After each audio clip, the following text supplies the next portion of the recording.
Revista Cultura Espírita, fevereiro 2016. Artigo central: o ranger de dentes e a nova era, César Reis. Pelos caminhos da educação, Pestalozzi e Lavater, amizade e consciência política, Nádia do Couto Vale. Espiritismo e ciência, os eventos de extinção e a evolução da vida no planeta Terra, Cláudio Zanata. Entrevista de fevereiro, Espiritismo e bioética, Décio Iandoli Júnior. Crônicas de família, Ana Guimarães, Vida Plena. Destaque para o texto Macarronada e Família, de Tiago Vieira, pelo Lar Fabiano de Cristo. No acervo do ICEB, Metapsíquica e Espiritismo, Carlos Embaçaí. Saulo Vanderlei traduz o artigo central para o Esperanto. Vontades e Criações Fluídicas, Gabriel Delane. Revista Cultura Espírita.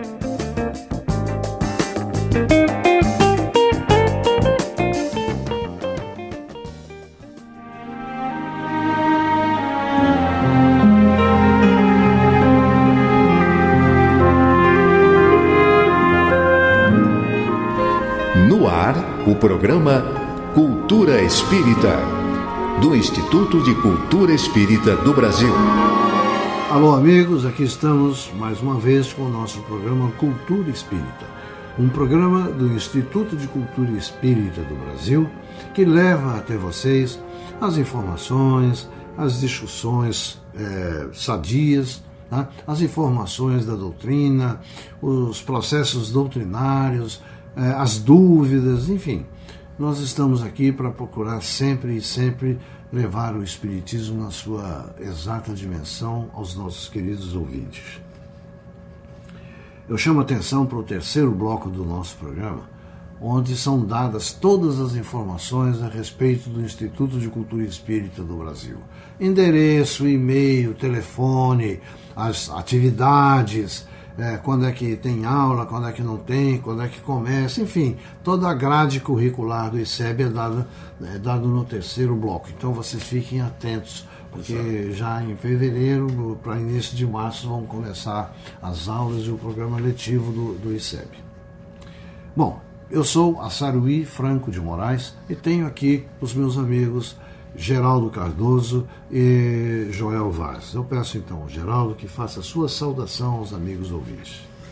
Meus amigos, um forte abraço a todos e os nossos votos de que o programa de hoje seja interessante para tirar dúvidas e atualizar conhecimentos. Joel Vaz e sua agenda. Luz, paz, harmonia, equilíbrio, saúde, prosperidade, com Jesus no coração, sempre nada nos faltará. Meus amigos queridos, eu falei no princípio do mês sobre a campanha do sorriso. Está pegando fogo. Essa campanha não é minha, não. Essa campanha foi criada pelo Plínio Penteado e lançada lá em São Paulo, no Paulo de Tarso. E agora, no dia 22, vai haver uma grande mobilização lá, para a divulgação e incremento dessa campanha. O sorriso é contagiante, passe essa ideia adiante. Um sorrir, minha gente. Muito bonito. Muito lindo, né? Muito lindo. Um sorrir que a vida é boa, a gente que complica ela, vamos tirar esse aspecto ruim e sorrir sempre.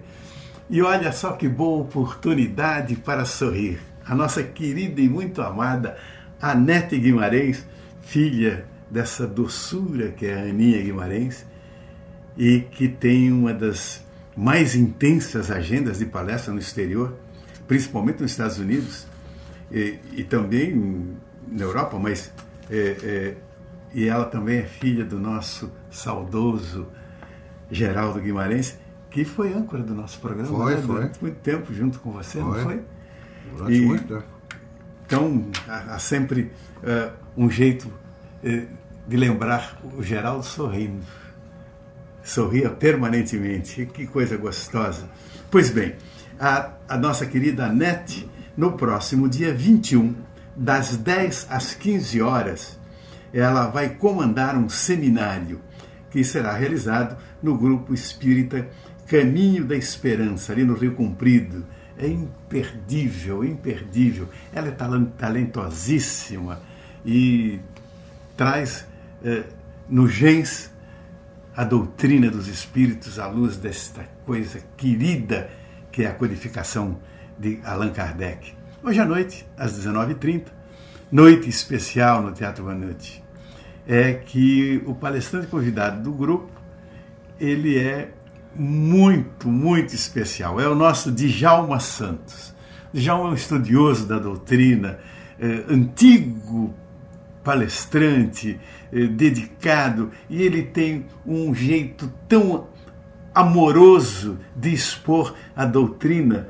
Ele sempre encaixa um jeito bem-humorado de interpretar as questões da doutrina espírita. É fantástico. Eu espero vocês, a entrada é franca, Teatro Vanucci, Shopping da Gávea, 3º piso, e eu estou lá esperando por vocês. E é com muita alegria que recebo comunicados de abertura de novas casas espíritas, lugares para orar, estudar e aprender para praticar a doutrina do Espírito.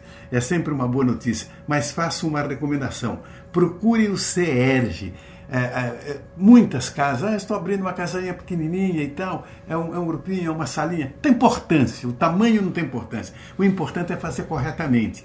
O CERJ é o Conselho Espírita do Rio de Janeiro, que fica na Rua dos Inválidos 182, no centro da cidade do Rio de Janeiro, e os telefones são 2224-1244. E você vai saber como organizar essa casinha espírita, como participar dos eventos programados pelo CERJ e pela FEB, enfim. Procurem e vocês vão saber direitinho. Eu estou chegando ao finalzinho da nossa agenda, o ano está começando, não esqueço que em outubro tem um Congresso Mundial Espírita, vamos participar. Um dia lindo, de paz, de harmonia, e continue com Cultura Espírita. Muito bom. Então lá estamos nós, Geraldo, com a nossa perguntas e respostas. Perguntas. Quem formulou as perguntas selecionadas para o programa de hoje é o nosso ouvinte Enio Madi, de Nova Iguaçu, Rio de Janeiro. Primeira pergunta. Meu irmão foi assassinado friamente por um assaltante. Esse homem foi depois preso e vai ser julgado, mas em nossa família existe uma grande revolta e eu mesmo não sei o que faria se o encontrasse. Esse homem tem perdão? Essa pergunta é muito difícil. Mas, de qualquer maneira, Enio, a vida está sempre a nos oferecer dilemas e o nosso livre-arbítrio é que pode resolvê-los. Sei que é difícil para você entender, mas esse homem tem perdão, sim. Todos nós, com pequenas ou grandes faltas, somos merecedores do perdão divino. O ato que ele cometeu diante da justiça maior gerou reajustes dolorosos que irão exigir muitas lutas e provas regenerativas da parte dele. Mas é assim que a justiça funciona, e não através do olho por olho, dente por dente, que é a reação imediata que as pessoas normalmente têm. Mas será que a justiça teria valor se aplicada no mesmo nível de quem comete o crime? A vingança é tão nefasta quanto o crime que a despertou. Você pode imaginar a tristeza do Mestre Jesus na época dos martírios em Roma, ao ver os seus discípulos triturados nas mandíbulas das feras circenses ou queimados nas fogueiras da intolerância?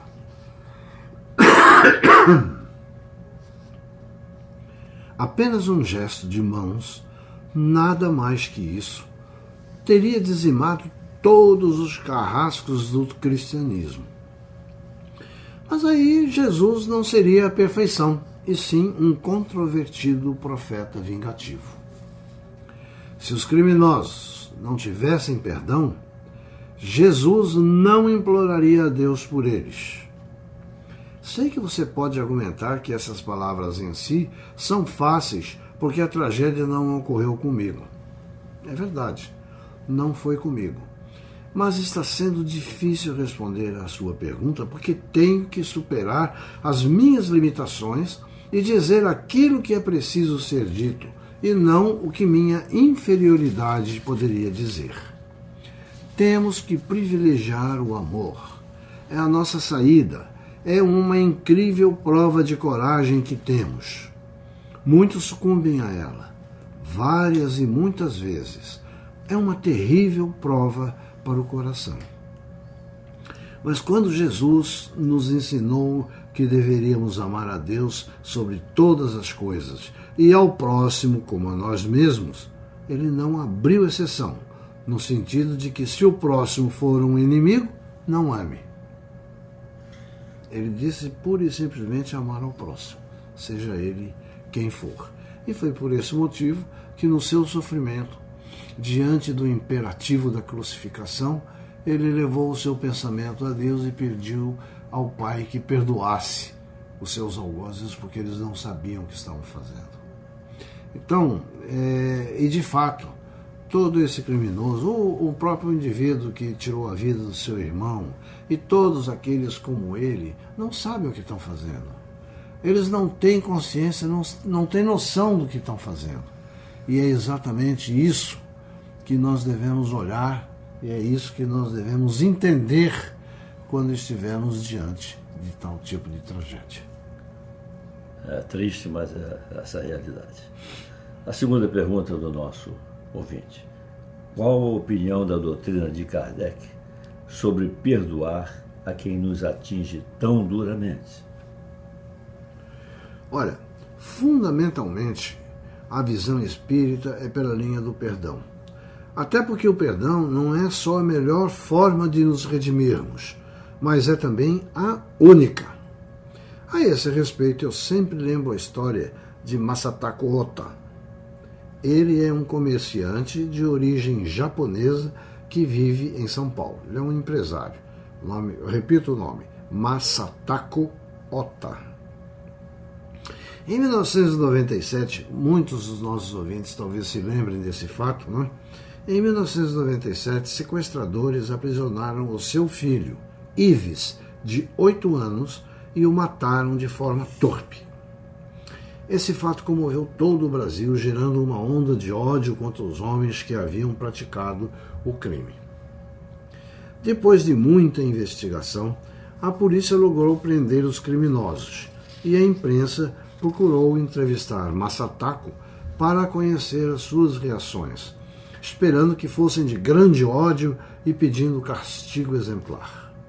Surpreendentemente, o pai arrasado disse que perdoava os assassinos do seu filho.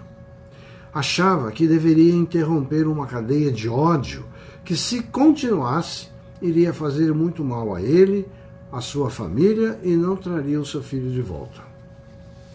O melhor a fazer seria não trazer o filho de volta, mas sim não deixar que ele fosse, mantendo viva a sua inocência dos 8 anos e todos conviverem com essa alegria através de uma fundação criada com o objetivo de ajudar o próximo e promover o entendimento entre as pessoas.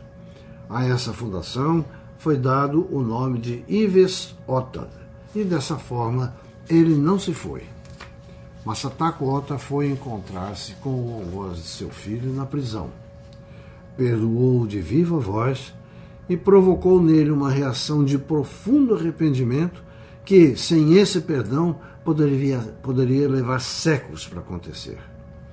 E eu sei de outros procedimentos como esse, espalhados por esse mundo afora, e isso mostra que o perdão não só é possível como necessário, mas esse perdão ele só pode ser proveniente, ele só pode ser oriundo de espíritos que já estão aqui encarnados e que vieram exatamente com a finalidade de poder exercer o exemplo do perdão.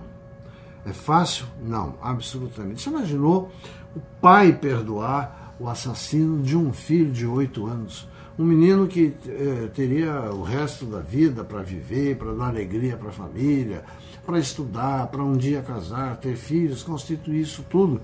e não poder fazer isso. A vida dele foi interrompida. Mas quando nós, espíritos, procuramos entender todas as teias dos enredos da história do homem, nós vamos ver que talvez essa criança tivesse que passar por isso mesmo. Ela teria que também ser parte do exemplo do perdão do pai. Quem pode dizer se esses dois espíritos, o pai e o filho, já não tivessem combinado na programação espiritual de estarem presentes no enredo dessa história?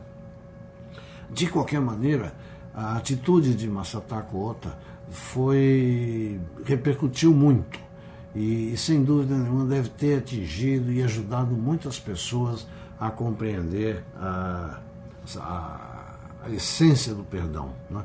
E eles, se assim foi, eles conseguiram identificar-se na missão que tinham e conseguiram, então, exemplificar diante da doutrina de Jesus. E assim, meus amigos, terminamos o nosso bloco de hoje. Na continuação, nós vamos ter o Geraldo Cardoso com a sua Internet do Bem. Muito obrigado.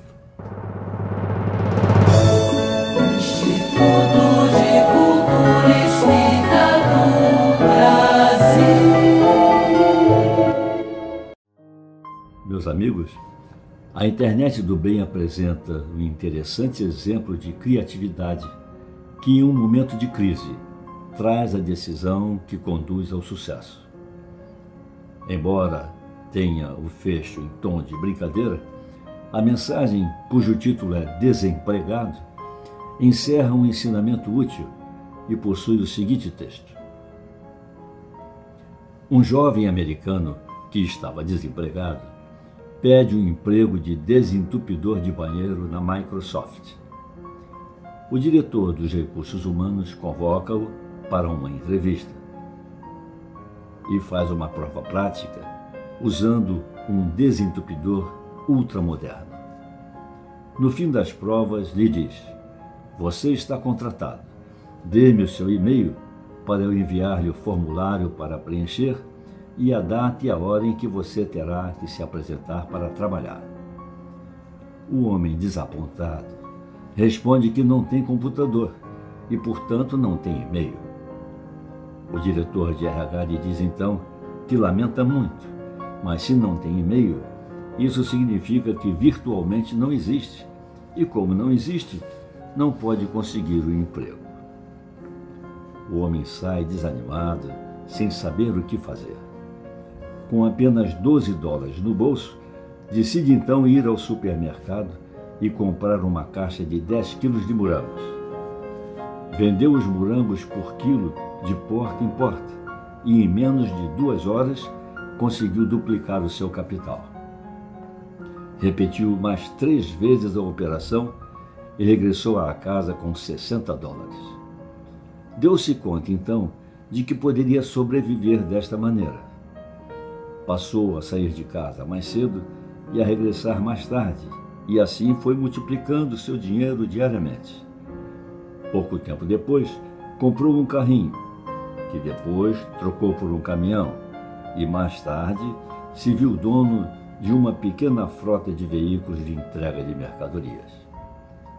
5 anos depois, esse homem se tornara proprietário de uma das maiores redes de distribuição alimentar dos Estados Unidos. Pensou então no futuro de sua família e decidiu fazer um seguro de vida. Chamou um corretor, escolheu um plano de seguro e, quando terminou a conversa, o corretor lhe pediu um e-mail para enviar-lhe a proposta. O homem disse-lhe então que não tinha e-mail. Mas o senhor é uma raridade, diz o corretor. Não tem e-mail e conseguiu construir esse império? Imagine só o que poderia ser se tivesse um e-mail. O homem reflete e responde: seria desentupidor de banheiro da Microsoft. E o autor conclui a mensagem falando sobre a moral da história, vista sobre 3 aspectos. Primeiro, a internet não soluciona a sua vida. Segundo, se você não tem um e-mail, mas trabalha muito, poderá ficar milionário. Terceiro, você recebeu esta mensagem por e-mail. Por isso, está mais perto de ser um desentupidor de banheiro do que milionário. Um grande dia para você. Meus amigos, o bom humor saudável é sempre bem-vindo. Neste caso, em particular, permite-nos comentar sobre o papel que a tecnologia assume no mundo de nossos dias. Ela permite acelerar os processos, faculta a rápida recuperação de dados, facilita o controle de múltiplas funções. É maravilhoso dispor de tais recursos. No entanto, não podemos esquecer que os meios disponíveis são apenas instrumentos ao nosso alcance para facilitar as atividades do dia a dia, jamais para escravizar-nos a eles. Vamos ficando por aqui. Agradecemos a sua gentil audiência e nos despedimos com votos de muita paz. Instituto de Cultura Espírita do Brasil. Noticiário do Instituto de Cultura Espírita do Brasil, Neandertal Alves e o nosso encontro marcado. Queremos felicitar todos os rádio ouvintes da nossa Rádio Rio de Janeiro, a todos da direção, da diretoria, os nossos parceiros e companheiros funcionários, todos eles voltados para a divulgação da doutrina espírita através da emissora da Fraternidade, e dá o nosso abraço ao nosso diretor de gravação, Antônio Barbosa, o nosso Toninho. Como é bom estar com você. Nós queremos divulgar a atividade do próximo sábado no ICEB. Como você sabe, no mês de fevereiro, o ICEB tradicionalmente nos oferece um curso de férias. É uma atividade especial. E no próximo sábado, às 15 horas, nós estaremos com o nosso irmão Marcelo Uchoa.